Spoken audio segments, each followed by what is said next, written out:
let us begin. Can you see me? Everything okay? Hear me? Wonderful. Good evening, everyone. My name's John Davis. I'm director of the Strand Group at King's College London. This is our 51st event and the fourth in total with our previous incarnation with Sir Dave Ramsden, now Deputy Governor of the Bank of England and one of our esteemed visiting professors. Tonight, we're particularly delighted to be in partnership with the Bank of England, but also with King's Business School. We've got an hour and so Dave's going to give a lecture, and then we've got time for question and answer. If you want to partake in this, can you please use the Q&A functionality, the tab that's here on the screen. And without further ado, I give you Sir Dave Ramsden, who's going to talk about navigating the economy through the COVID crisis. Dave. Thank you very much indeed, John. And thanks to everyone for taking part in this Strand Group event. It's very good to be back speaking at this 51st Strand Group event, and in my role as a visiting professor at King's. This is the third Strand Group event I've spoken at, but it's the first time I've spoken to you virtually. Now, I've been involved in forecasting throughout my career, both in my current role as a Bank of England Monetary Policy Committee member and in my previous civil service career. Outside of work, I'm also a keen mountain walker, most recently being lucky enough to spend some time on the Isle of Skye.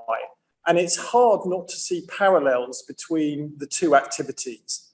Forecasts act as a map for policymakers of where the economy is heading, showing what adjustments to the current path are needed to avoid impending hazards and ensure that policy makers safely reach their policy objectives. I should be clear at the outset, to borrow a well-worn quotation, that the map is not the territory. The forecast summarises what is likely to happen on the journey, but it is the economy itself that we as monetary policymakers must navigate, using the forecast alongside many other inputs, including a wide range of data, as well as intelligence from the bank's network of agents. And as can sometimes happen when walking the mountains, different MPC members can interpret the territory in different ways, supplementing the use of a map with the equivalent of a compass and GPS, as well as their own judgment. Now, the job of economic forecasting has become increasingly tricky over recent years as the economic territory underfoot has become less and less familiar. The 2007 to 2009 financial crisis was characterised by very large impacts on the supply side of the economy, as well as complex financial sector interactions and new forms of monetary stimulus in response. That was followed the decade after by Brexit, which combined acute political and economic uncertainty with a multidimensional and shifting set of actual and anticipated impacts on demand, supply and the exchange rate. And most recently, we've had the COVID crisis, a 1 in 100-year health and economic crisis, which has left monetary policy makers firmly in unknown territory. Of course, the MPC have not been the only ones to find ourselves in this situation. Other policymakers have faced similar challenges and have found highly innovative and effective ways to overcome them, such as the Treasury with its furlough scheme. And of course, the intellectual challenges faced by economic policymakers have been tiny compared with the very substantial challenges faced by the health care and other key workers who've had to tackle the COVID pandemic itself, as well as those who have suffered from the disease. The MPC, supported by the efforts of Bank of England staff, has continued to make use of forecasts throughout the COVID period, but our approach to those forecasts has evolved as we've gradually orientated ourselves in the new economic territory that we found ourselves in. In our first monetary policy report following the outbreak of the pandemic, published in May 2020, shown in orange on the chart, the impact of COVID was still so uncertain that we felt unable to publish a single central forecast. Instead, what we published was a plausible illustrative economic scenario, together with estimates of the sensitivity of the economy to some key variables. The scenario and accompanying estimates were nothing like our usual detailed map of the outlook, but they served as an initial outline of what a future map might look like. As time passed, and as Figure 1 illustrates, we began to fill in the picture. By August 2020, shown in grey, we felt able to publish a forecast once more, but it was a forecast that came with a higher than usual degree of uncertainty and a larger than usual downside skew, as captured in our published fan charts. By November, shown in yellow, some of those downside risks had crystallised in the form of a new rise in COVID cases and an associated increase in restrictions. And while by February 2021, shown in dark blue, the vaccination programme had begun, it was too early to be certain about how successful it would be, and the risks remained to the downside. The map has been gradually filled in, revealing a more complex and bumpy economic landscape than had been depicted in our initial outlines, perhaps most apparent in the evolution of our inflation forecast, shown in the right-hand panel. Now, the stance of monetary policy during the COVID period has been guided by that evolving economic outlook. In the initial phase of the crisis, the outlook was highly uncertain, but the direction for policy was clear. The priority was to support economic activity and employment, both with the goal of returning inflation sustainably to the MPC's 2% target and to provide a bridge through the COVID economy's potential. To that end, the MPC deployed its full range of policy tools in March 2020, cutting bank rate to 10 basis points, launching a new term funding scheme with additional incentives for SME lending, and announcing additional very substantial programs of asset purchases, first in March and again in June and November 2020. As the economic outlook became somewhat clearer, the focus of monetary policy also evolved. While our ultimate goal remained to return inflation to target by bridging through the COVID crisis, our priority shifted to ensuring that the economy remained on track and that we were not blown off course as further risks crystallised. We made this explicit in November 2020 when announcing our most recent 150 billion programme of QE purchases, which we consciously decided to continue for an unusually long period through to around the end of 2021. We said in our minutes that risk management considerations implied that policy should lean strongly against downside risk to the outlook. That purchase programme is still underway, with over 90 billion of purchases completed as of today. For the same reason, we gave forward guidance in November that we, quotes, did not intend to tighten monetary policy, at least until there was clear evidence that significant progress was being made in eliminating spare capacity and achieving the 2% inflation target sustainably. And we highlighted the asymmetry in our assessment of the risk to activity and inflation by noting that, quotes, if the outlook for inflation weakened, the committee stood ready to take whatever additional action was needed to achieve its remit. Our latest forecast, published in May 2020, in the May 2021 MPR and shown in Figure 2 on the screen, represented a further evolution of our view of the outlook. The economic news since our February 2021 report had been substantially positive. Activity had been stronger than expected, and COVID restrictions had been eased slightly earlier than expected, partly due to the success of the vaccination programme in the UK. Reflecting that news, as well as the extension of the furlough scheme, GDP was projected to be higher and unemployment lower over the entire forecast period.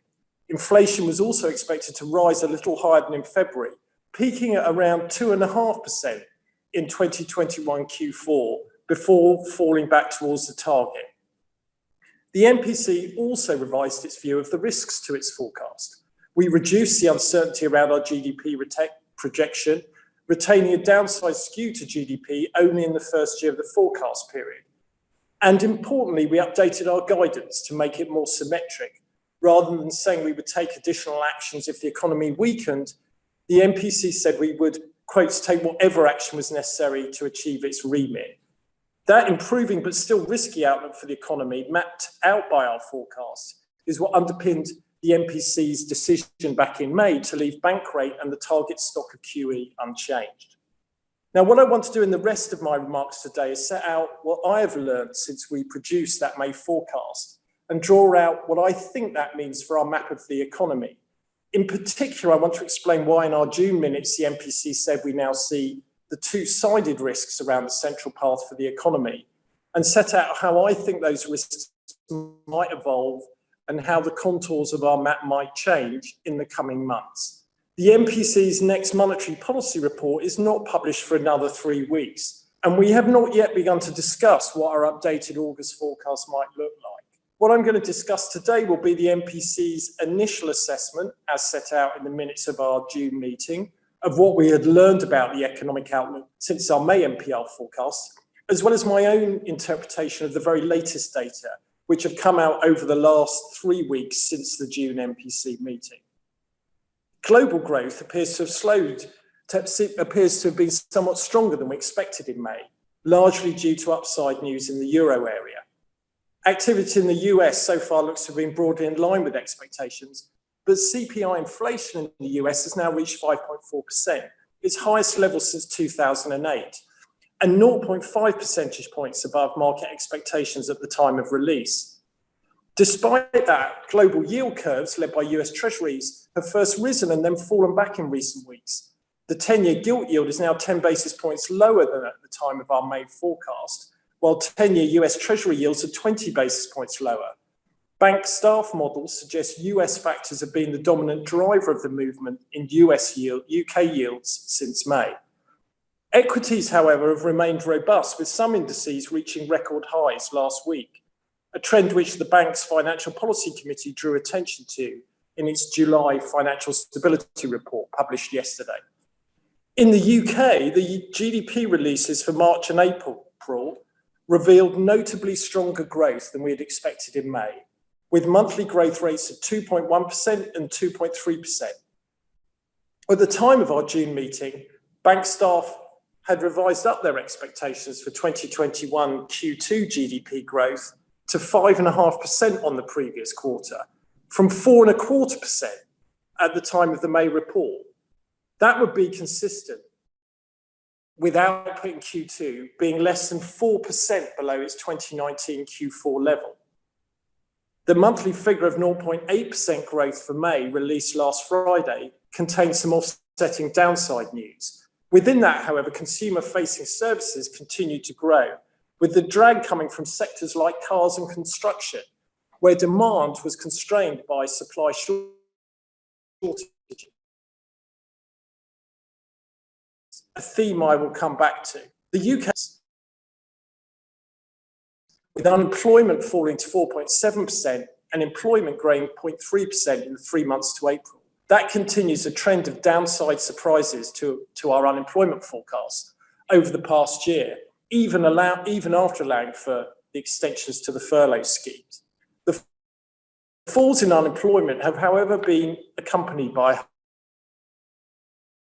higher inactivity. Indicators have also been strong, with the 200,000 increase in HMRC payroll numbers in May and an increase in job vacancies to above pre-pandemic levels. Most strikingly, private sector regular pay rose by 5.6% in the April data, though it's important to note that this is boosted by compositional effects and by a base effect from spring last year. Aiming off for those transitory factors, underlying pay growth appears close to pre-pandemic levels. As Andrew Bailey set out in his recent speech, the compositional and base effect in the data mean that even if the level of average earnings was flat for the rest of this year, the growth rate would peak at nearly 8%. Putting all that together, I expect to see another high reading in the May earnings numbers when they're published tomorrow. The latest REC survey for June reported labour market demand growth at record highs, staff availability declining at a record rate, and pay growth rising fast. And against that backdrop, it's not surprising that the labour market is a recurring theme of the intelligence on economic conditions we receive from our agents and from our virtual regional visits. Finally, there's also been significant news in inflation. UK inflation rose to 2.1% in May and then to 2.5% in this morning's June data release. That represented material upside news to our May short-term projections, and as a result, also represents a faster move to above target inflation than we have been expecting. Other costs have also continued to rise, reflecting an underlying theme of supply constraints and bottlenecks. The oil price has now reached $76 per barrel. Non-oil commodity prices have continued to rise, and the sustained rise in shipping costs that we've seen since 2020 has continued. And those cost pressures appear to be passing through to manufactured goods. That said, some of the most extreme price pressures, for instance, in the lumber futures market, do now appear to be easing. When we think about how these latest developments might affect the economic outlook, it's important to keep things in perspective. The projected GDP growth rate shown in Table 1 compared with a year ago showed just how unusual this period is economically, with growth of 22.75% expected in 2021 Q2 relative to the trough in activity a year ago. And relative to that, the forecast revisions between the November 2020 MPR, when that growth over that same period was projected at 20.25%, and the staff's latest nowcast for GDP growth, while noteworthy, are relatively small. Nevertheless, in the near term, the signal is clearly to the upside. It's now conceivable that the pre-COVID peak in output in 2019 Q4 will be restored in the course of the current quarter, and quite possible that unemployment could peak lower than our May MPR forecast. And inflation now looks likely to peak well above 3% and maybe nearer to 4%. The biggest news to our earlier inflation projections is yet to come. Reflecting on this, I'm somewhat less confident than I was that there remains a margin of spare capacity in the economy. Looking further ahead, there are three key considerations which are shaping my assessment of the outlook and the risks around it. First, are developments temporary or more persistent? Second, are they economy-wide or sectoral? And third, what do they mean for the balance of supply and demand in the economy? As set out in the MPC's June minutes, the committee's expectation was that, quotes, the direct impact of commodity prices on CPI inflation would be transitory. The MPC's central expectation was for a temporary period of strong GDP growth and above target CPI inflation, after which growth and inflation would fall back. I agree with that initial assessment, though it's important to stress here that transitory does not mean here today, gone tomorrow. I learned recently, for instance, that some businesses are bringing forward their shipping arrangements for Christmas stock. That will put further pressure on global capacity, extending an increase in shipping costs that started in late 2020 and had already exceeded my expectations, meaning that the current increase in shipping costs could have an impact on consumer prices, at least until the end of the year. I also agree with the committee's assessment in June that there are now two-sided risks around the central path for both GDP and inflation. Indeed, for me, that updated assessment is one of the most significant implications of developments since May, when the MPC still judged the risks to GDP to be skewed to the downside in the near term. For that reason, I want to spend some time setting out what I see as the key risks and how they might evolve. A survey, if you like, of what new features future editions of our map of the economy might need to incorporate. I should say right away that the downside risks to GDP and inflation from COVID remain clear and present. Although the UK's vaccination programme has proved successful, the pandemic in the UK and the wider world is not yet over. It remains to be seen what the full impact of the new Delta variant will be and how households and businesses respond to the combination of the current rise in infection rates and the impending lifting of remaining restrictions. Starting with my first consideration, whether recent strength proves persistent or temporary, even absent a further impact from COVID, it's unlikely that the current pace of GDP growth can be sustained for much longer. Indeed, if current strength represents a bringing forward of the recovery that we had expected later in the year, then subsequent growth might, if anything, be expected to be weaker rather than stronger. The very latest indicators suggest the pace of underlying demand growth may indeed be slightly moderating, though, as I mentioned previously, the read from the latest GDP data itself is clouded by supply issues. But there are certainly upside risks to household spending if consumer confidence continues to rise, or if households run down their accumulated aggregate savings faster than we have assumed. The current strength in the housing market is suggestive in this regard, both as a potential indicator of household confidence and due to the consumptions of things like durable goods that go alongside housing transactions. One of the early legacies of the pandemic appears to be an increase in the number of people taking advantage of the ability to work more remotely and moving house for those reasons, a trend which I think could be sustained for some time. Although, like many of the longer term effects of COVID, that is like to have differential impacts within regions and in different parts of the country. I gave a speech last November setting out my views on the longer term effects of COVID more generally, on what we buy, what we make, and how we work. I don't have time today to repeat everything I said then, and indeed with only 8 months having elapsed, there's a limit to how much more we've learned on that subject. That part of the map remains sketchy at best, but I will mention a few points that are particularly relevant to my subject for today and to the three considerations I outlined earlier. The first point is about the sectoral impact of COVID. One of the most striking economic features of the pandemic has been the differential impact between and within sectors. At the peak of the crisis, the pandemic induced a material change in consumption patterns. Much of that sectoral shift is unwound as the economy has recovered, but some of it has persisted and some further shifts have occurred. It is that sectoral imbalance between demand and supply that accounts for many of the bottlenecks and cost increases that I mentioned earlier. And that also explains why some firms are continuing to hold workers on furlough, even as others are posting vacancies. How rapidly the balance of sectoral demand and supply adjusts will be one factor that determines how quickly inflation returns to target, my second consideration. The second point is about potential scarring effects. The economy has proved remarkably resilient to the effects of COVID, and the impact on the supply side has so far been smaller than we might have feared at the aggregate level.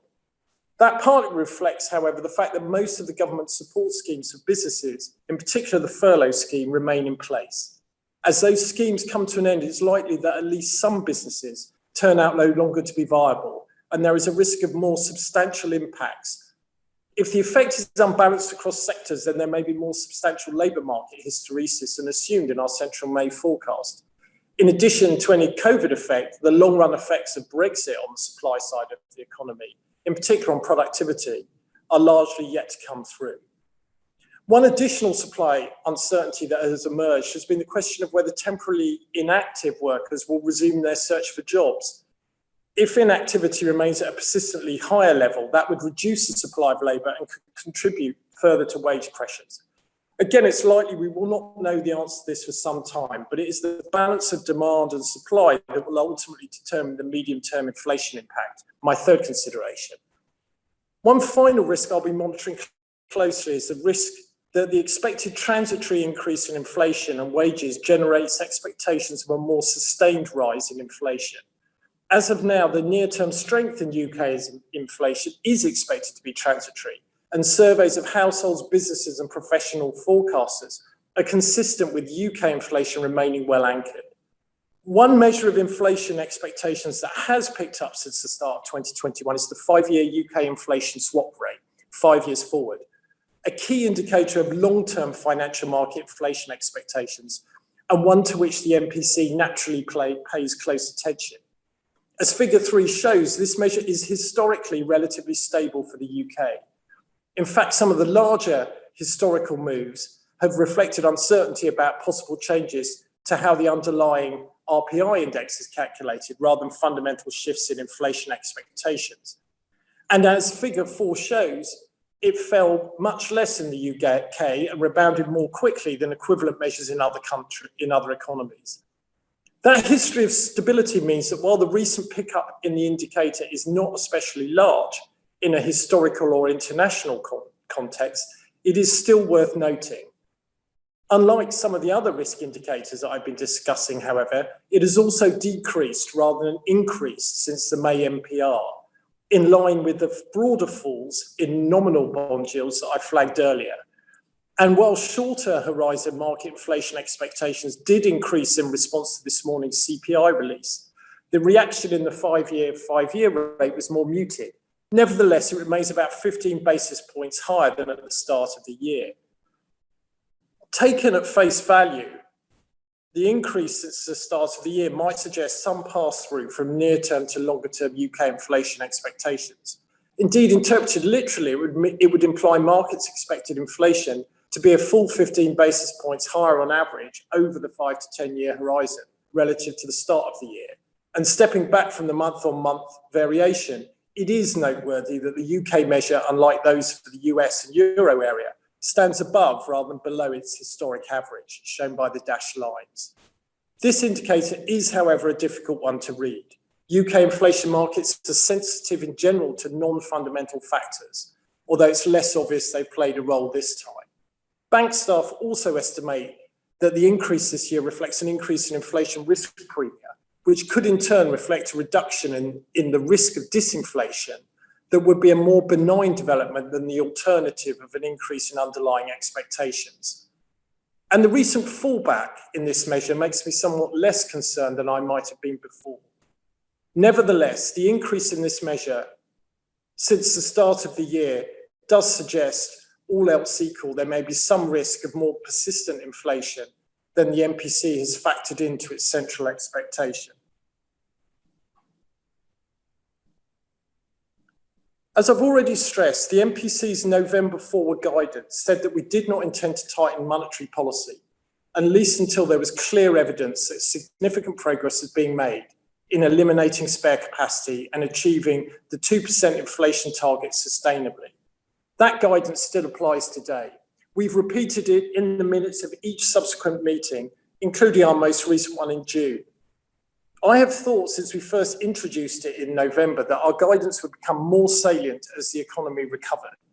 And that has been borne out by current developments. Inflation is already overshooting the target, and it is less clear to me, at least, that there remains a degree of spare capacity. But as the MPC's guidance made clear, what matters is whether we expect inflation to return to target sustainably. At the same time, when we launched our ongoing 150 billion QE program in November, it was explicitly for risk management reasons. Since then, the degree of uncertainty as measured by the width of our fan charts has decreased significantly, while the balance of risks has shifted, as I've set out, to being two-sided. While the range of potential outcomes is, as I've described, a complex and multidimensional one, and is still beset by considerable uncertainty, I find it helpful to map out three broad scenarios which summarize how the risk factors may play out for me and map across to what course the economy might take in future. The first potential scenario I foresee is broadly in line with the MPC's central expectation set out in the June minutes, that the economy will experience a temporary period of strong GDP growth and above target CPI inflation, after which growth eases and inflation falls back towards the 2% target. Of course, as I stressed earlier, temporary doesn't necessarily mean here today, gone tomorrow, particularly for inflation. The supply side pressures and their interaction with demand might take some time to disperse. In the meantime, we could see very high inflation in certain sectors and products, such that at a whole economy level, I wouldn't be surprised to see the whole economy's CPI inflation rate potentially rising as high as 4% for a period later this year, before falling back towards the 2% target. That would not be an unprecedented event. We saw similarly high outturns in 2008 and 2011, but the shock to this time is very different and perhaps less predictable. The second potential scenario I foresee is a more persistent inflationary one, in which supply pressures do not ease and demand continues to pick up. The further easing of restrictions could, for instance, act as a further boost to household and business confidence, even as bottlenecks on the supply side persist. That could lead to a more sustained and widespread increase in inflationary pressure, particularly if the temporary inflation overshoot led households and businesses to expect high inflation to persist for longer. A variant on this scenario could see demand weaken, in part in response to sustained supply pressures. My third potential scenario is one in which demand growth does not just moderate, but instead weakens more substantially alongside easing supply pressures. That could happen, for instance, if household confidence falters in response to rising COVID cases or if further new variants emerge. A combination of weaker demand and easing supply pressures could see inflation falling back faster in the medium term, not just towards, but potentially back below our 2% target. For me, although my starting point for navigating the economy is the May NPR forecast, overlaid by what has happened since, there is still real uncertainty as to what path the economy will take. That was one reason why I thought the conditions to consider tightening set out in the MPC forward guidance were not yet met at our June meeting. But based on the rapid pace of developments since we published our May forecasts and the shift in the balance of risks, I can envisage those conditions for considering tightening being met somewhat sooner than I had previously expected. And that reflects my current assessment that on balance, I put more weight on my inflationary than on my disinflationary scenario. But there should be no presumption that the recent strength in demand and inflation will be sustained. And while I do currently put less weight on my disinflationary scenario, it is too early to rule it out. Along with the rest of the MPC, I will continue to watch the data and news flow closely. As and when conditions for considering tightening are met, there is also the question of how we might tighten policy. The monetary policy toolbox has come a long way since the days when it contained a single tool, the bank rate. As the terrain has got more complicated to navigate, the tools have become broader in range and more complex, including bank rate, forward guidance, and asset purchases. Indeed, as things stand, we have an asset purchase programme in progress, which is not due to complete until the end of the year. Back in February this year, the MPC asked the bank to take steps and the PRA to engage with PRA regulated firms to ensure negative rates could be implemented in practice if needed. And that work is due to complete in August. And the MPC have begun work to reconsider our previous guidance on the appropriate strategy for tightening monetary policy, as we committed to in our February minutes. Of course, I'm just one of 9 members of the MPC navigating a path for the economy on this journey. Different MPC members will have their own views about where the economy is heading and what the appropriate path should be. The personnel on the expedition are also changing. At the August MPC meeting, we will be temporarily down to 8 members, and there will be 2 new members joining later in the year. Back in March last year, the outlook for the economy was in pretty uncharted territory. Over time, prospects have become clearer, and we've become more able to rely on the map provided by our forecasts. Now that the recovery is becoming more established and the risks are once again two-sided, we are heading back to more familiar but still challenging ground. The map is becoming more detailed and the contours for the immediate path are filling in. But at the same time, choosing the precise direction of travel is becoming, if anything, less straightforward. As always, the great strength of the MPC is that while we will bring different perspectives on the best way to get there, we share a common goal consistent with our remit of returning inflation sustainably to the 2% target. And as always, I'm looking forward to our debates and discussions as we prepare to publish our latest map of where we think we're heading in the form of our August forecast. And I'll stop there. I'm very happy to take questions, John. Thank you very much, Dave. Thank you.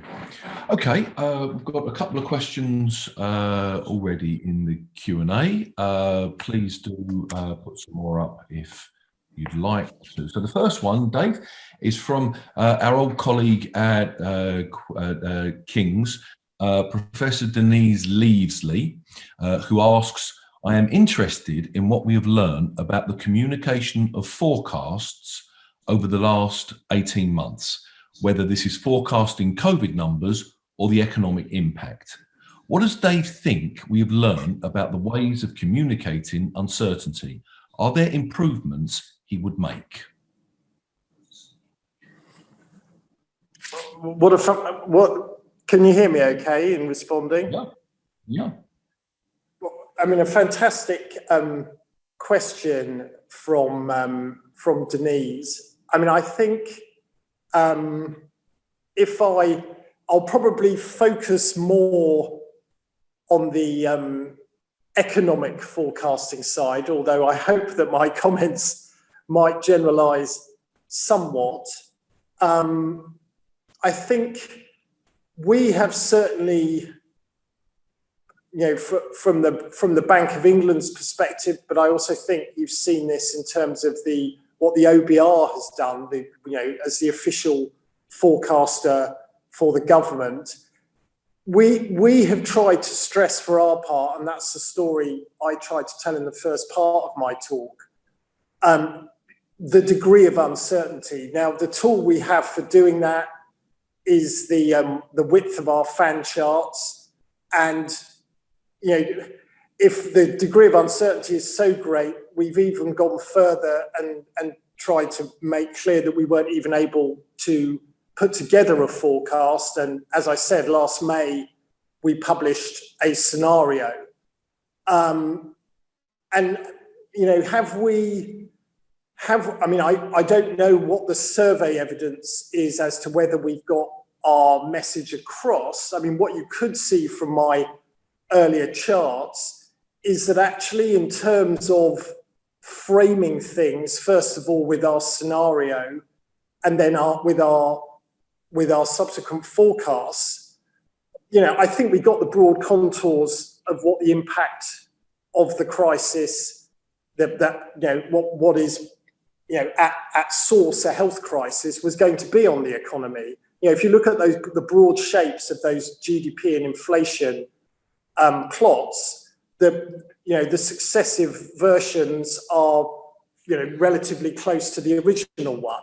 So in that sense, you know, I would hope that our message on both the uncertainty and diminishing uncertainty and our relative ability to predict what's going to happen has gained some traction. Obviously, if we've got the outlook completely wrong, I would imagine that, you know, there would have been some lessons to learn, but, you know, that doesn't seem to be the case, and all credit to bank staff. And I think that's probably, haven't looked closely at the OBR forecast, but I would think a similar picture might apply. I think one maybe underlying Denise's point or question is that the you know, much of the presentation of the forecast has been and, you know, of COVID case numbers now, what the future might hold in terms of predictions, have been led by the people with the real expertise in the numbers. So you typically see the numbers being presented, you know, either by Chris Whitty or Patrick Vallance or their colleagues. Equally, when there's discussion of scenarios and, you know, like the kind of scenarios I've been talking about today on the economy side, you know, upside and downside scenarios for cases, what you're getting, I think, increasingly, and I'm sure this is you know, there are trends here, is that more and more information is being provided about what are the underlying assumptions, what's being assumed about transmissibility, what's being assumed about, you know, when restrictions might ease, what's being assumed about the behavioural response.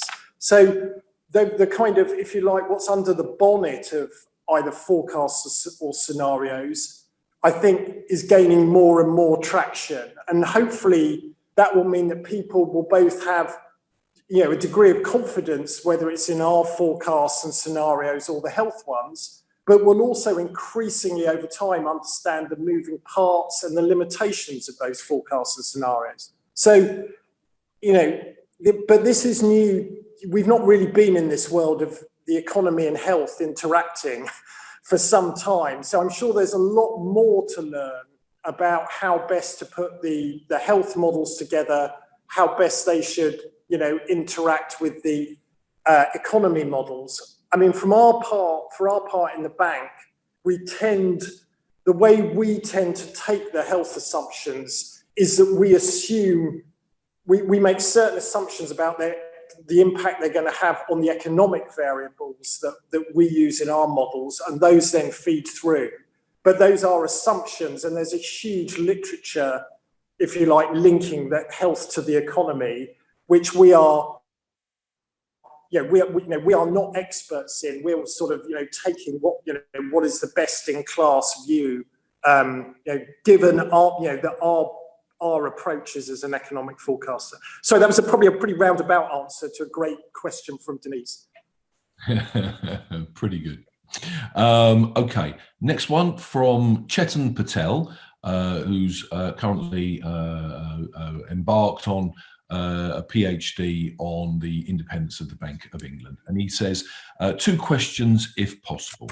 Could Dave elaborate on the US factors that contributed to the recent fall in US bond rates? And how are UK government actions accounted for in the projections, i.e., if stamp duty holiday not extended, what impact does this have on UK wealth effects?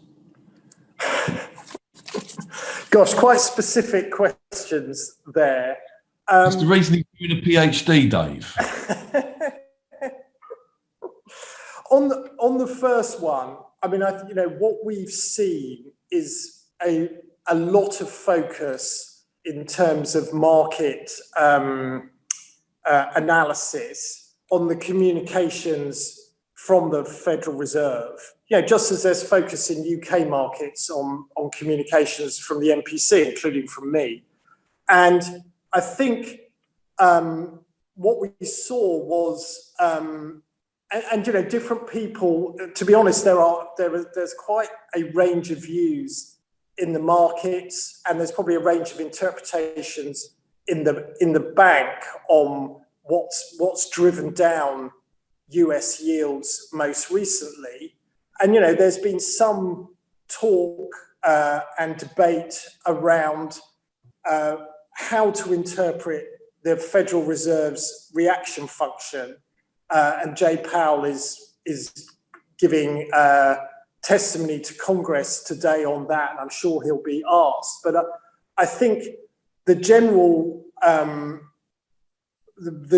conclusion was that actually there will be more control of inflation than had previously been assumed by the markets, and this has led to this flattening in US yield curves, and that has, as I said in my remarks, fed through to what we've seen, which is some flattening, i.e., that the long end of the yield curve has come down relative to the short end.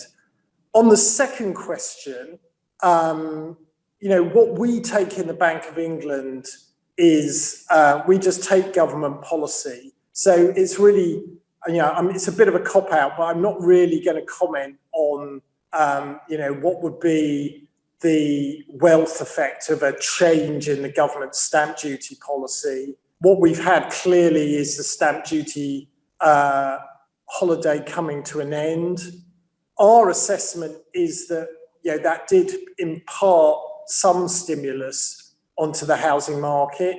We've seen transactions and prices at, high levels recently. But as I said in my remarks, we think there are other things going on, which, some of which link to the longer term impacts of the pandemic, whereby, and I think, this is something that I've learned increasingly from my virtual regional visits, from talking to people in the sector, and just observing it, that you are seeing people moving for lifestyle reasons, because it looks as if the new normal is going to involve more working from home. That means that you can live further away from your place of work.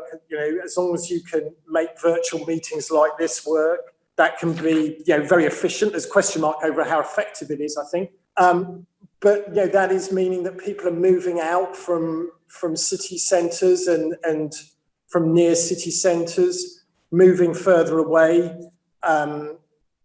Factoring in that when they do commute, it will take them longer. But they're finding that their money goes further when they move out. They want more space. Equally, we're seeing that there's a restricted supply of those kind of properties, because not as many people want to sell them. So what you're seeing is quite strong, within an aggregate picture of very strong house prices, very strong house prices in some regions outside of London. But in the centre of London, I think we've got house price inflation of more like 5%, whereas the aggregate for the UK is over 10%. So you're getting some quite big structural changes, which for me, I think relative to the stamp duty holiday are going to have or indeed stamp duty per se. It's those longer term structural changes that, potentially could be quite far reaching and really quite important, for the economic structure of the UK. I mean, the housing market is one aspect, there are lots of others. So I think, this is a kind of, whilst I recognise the interest in the stamp duty, I think there's some wider set of issues around the wealth effects that go with these changes in housing preferences that are going to be really long lasting. I'll stop there.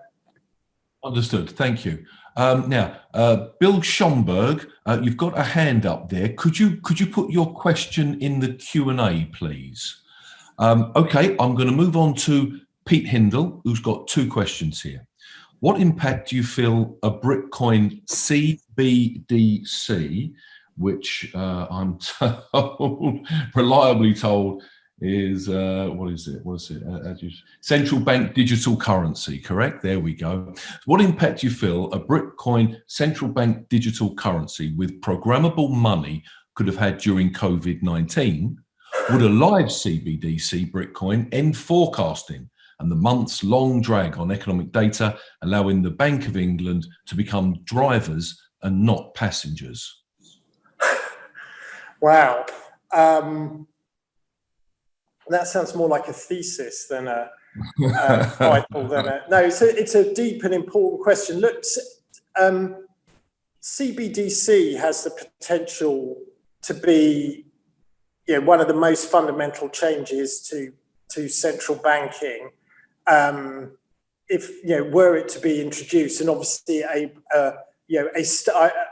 won't repeat the trademark, but a sterling version would have huge implications for the Bank of England. But looking at, just on the point about what would it do to data availability, we already, interestingly, through our wholesale systems, we run the high value payment system CHAPS. We also have, crossing our RTGS system, all the payments that are made between banks every day, hundreds of billions a day. We can extract quite a lot of real-time payments information from those systems, and that was, that turned out to be actually a very good, pretty much coincident indicator, real-time indicator of what was happening to consumer spending patterns. Because obviously with less use of physical cash, it's going down anyway on a trend basis, but less use during the COVID crisis, we were seeing more and more of these spending patterns coming through our systems. I think, the question is, if you imagine that a CBDC was basically a retail payments option that was a kind of complement to cash and indeed a substitute to actual cash, would it add much value over those wholesale systems which carry much more in terms of helping you with real-time data? It's an interesting question and one I'd want to look further at. The second question, the first part of the question, I answered the second part because it was such a deep question. That was the part I can remember. The first part was what would have happened last year if we had had a CBDC? Well, I think we would have had even more of a movement away from physical cash than we did have. But I think a concluding remark, because that's kind of a what if would have happened last year. But looking ahead, and this is a kind of getting back into the world of scenarios. I think it's really important to stress that we've recently put out a discussion paper on how the implications for central banking, for the banking system of a CBDC. And it's a discussion paper, so they're just some early thoughts. But one thing we stressed, a conditioning assumption, was that we would not, we would always see physical cash as a complement, we would not allow a CBDC to replace physical cash, notes and coins. Because, for a lot of people, I mean, we've seen a little bit today, some of the vulnerabilities of the technology. A lot of people remain unbanked. A lot of people wouldn't have access to a digital money. So, and there are some very important sort of societal issues there. There are also some very important, wider issues around digital identity that, you would need to sort out before you, could establish a CBDC.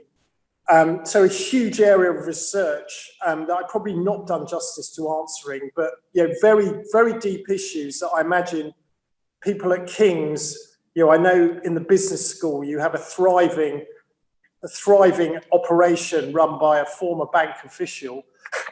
we'll be looking at and should be looking at. I'll stop there, John.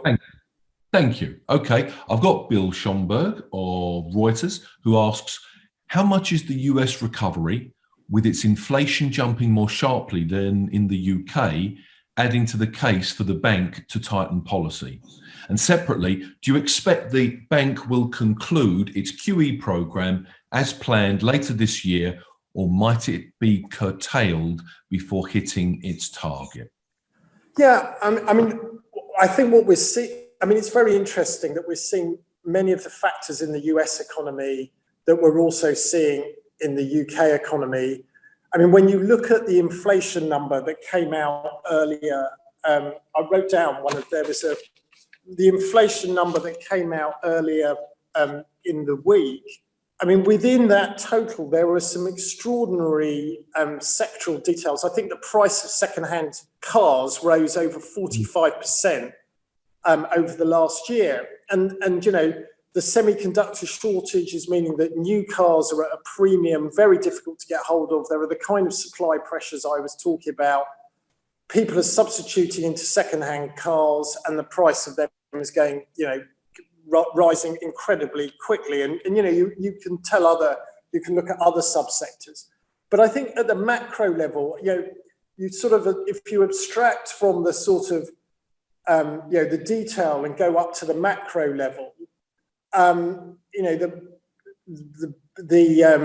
FOMC has been very clear that it sees similar trends as we're seeing in the UK. It does see strong demand.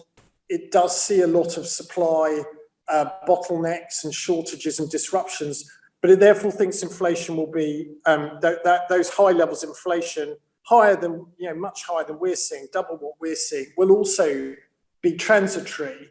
And also, though, it is worth stressing a difference in the US is that, and this goes back to a question we were discussing earlier, and how markets are assessing that, is that the US is following flexible average inflation targeting. So it's allowing for periods, for inflation to stay above target for more sustained periods than our inflation targeting framework in the UK, where we target 2% at all times, allows for. And to some extent, what I was saying about inflation expectations explains why they're doing that. Because the US had, what's encouraging in the US is that compared to last year, market-based measures of inflation expectations are now back at something like their target, whereas they were below. So they needed to jolt inflation expectations up. But also what's encouraging about US inflation expectations is that they haven't risen further. So they look well anchored. So that again points to why it should be transitory, the inflation pickup. And it doesn't really, in that sense, add to concerns that, we might have from the MPC side. But, just as the Fed are keeping a close eye on inflation, on US inflation, so are we, as well as on UK inflation. On the second part of Bill's question, obviously, it is, at the last meeting, the MPC voted to continue with the existing asset purchase program, to continue on track to complete the 150 billion at the end of this year. One member, Andy Haldane, didn't want to, he wanted to curtail the programme, which would, in my assessment, that would represent, that if you reduce the target level of QE, as Andy was suggesting, by 50 billion, so you only do 100 billion rather than 150, that represents, to some extent, a tightening of monetary policy. I voted along with the majority back in June not to do that. I thought that the monetary stance was appropriate as of June. I've talked about some of the considerations that I'll be taking into the August meeting. You wouldn't expect me to give a preview of my August vote now, but I hope my remarks today give some sense of my thinking on the economy. I've got a last question for you, Dave. This is from Martin. We've actually got another one just coming from Will Hutton as well. Let's do Will's first, and then we'll do that last one, and we'll finish up as quickly as we can. So Will Hutton, nice to have you with us. Could you enlarge on your intriguing aside that there are now many more tools in the monetary policy toolbox with which to tighten, if it comes to that? Would you like to shape our expectations about what might come first, second, etc.? It's a very good question from Will, and it's great to have him listening in and watching. So we have, what new tools that we are adding to make sure that they are usable are negative rates. That work will be completed, it's on track, and it'll be completed by August. A way of tiered reserves remuneration that will, which might moderate some of the impact that negative rates could have on banks' balance sheets, and therefore mean that they can't pass them through. So that's obviously if we needed to ease further. If we, to Bill's point as to whether, what we could do if we wanted to tighten, well, obviously the age-old thing we can do is increase bank rate from 10 basis points. Also, we have a very significant QE program, and as I was just saying in response to the previous question, it's conceivable that we could not complete the current program of asset purchases. That, for me, if we decided not to complete it, that would represent, a tightening. As we've said elsewhere, when it comes to QE, the extent of tightening or loosening is, we think, very state contingent, more with quantitative easing and tightening than with say, bank rate. Then, of course, beyond the existing program, we can then look at the stock of QE, and there are various things that we can do that are, again, being discussed. We could, for example, choose not to reinvest, because what happens at the moment is obviously we hold a portfolio of gilts of different durations, that we've bought at different times. At present, as those mature, we reinvest the proceeds to maintain the stock. We could not reinvest the proceeds from QE. So that's, either partial or full ending of reinvestments would be other things that we could do that, again, would be a form of tightening. And then, of course, there's active sales of the gilts that we hold. We could sell them back into the market rather, so you've got a range of things that you can do. And that's just on the gilt side. We also obviously hold 20 billion of corporate bonds. So that would be, that's another portfolio that we have. So I hope that starts to map out a different bit of mapping that map out for Will what the options might be. And a very last question from Martin, the manager of the Strand Group. Now, as you know, our treasury class that we, when we look at in detail, lots of the big moments in British economic history since the Second World War. Martin's question follows on from some of this. Dave was at the Treasury during the financial crash. Could he comment on the working relationship between the bank and HMT during the COVID crisis by comparison to the financial crisis? It's been similarly close and cooperative, I would say. One bit, I mean, I remember the days of the financial crisis, and you've had lots of, talks and insights on this from your various speakers on the various courses, and you've written books about this, John, and others, with John Rentoul, and I've spoken about this. I mean, one thing about that crisis was that we quite often had bank officials, Bank of England officials, sort of roaming the corridors, helping us and helping some of our advisors work out, what we were going to do with some of the, I mean, not a lot of bank officials, but I won't mention any names, but we had to get together in huddles. We were, often working through the night, for some of the really urgent, acute interventions that we had to make. One difference this time has been that we haven't been able to do any of that physical huddling. There's been a lot of, but there's been an awful lot of virtual cooperation and joining up. I mean, I think back to very early on in this crisis, when we were comparing notes about what we thought might be the health impacts on the economy, but also then there were particular schemes we set up, like the COVID corporate financing facility, where we were the agent for the Treasury. So we obviously had to work very closely with them on that. And there's obviously been a lot of focus on that scheme, for example, and the closeness of the working. But throughout the crisis and continuing now, we're in very regular. We don't have to have so many of those acute crisis moment meetings, but we are we're in very regular contact. But we're also both very, and I think that's really important, but we're also very aware of each other's responsibilities and the kind of the divisions between our responsibilities. So we're very careful to ensure, for example, just as I was when I was at the Treasury, that the operational independence of the NPC is respected, for example. But I'll stop there. But I'm sure for future versions of your course and the lecture series, there'll be more we can talk about this.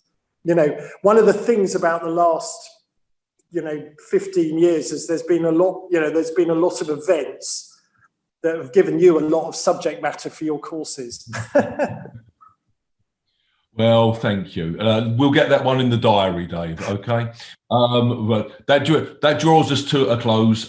So this is the last one of our season 2. Let's hope that by your next one and by the autumn, we can be meeting in person. Dave, thank you so much. Wonderful lecture, and I look forward to reading about it in the papers tomorrow. Thanks very much. Speak again soon.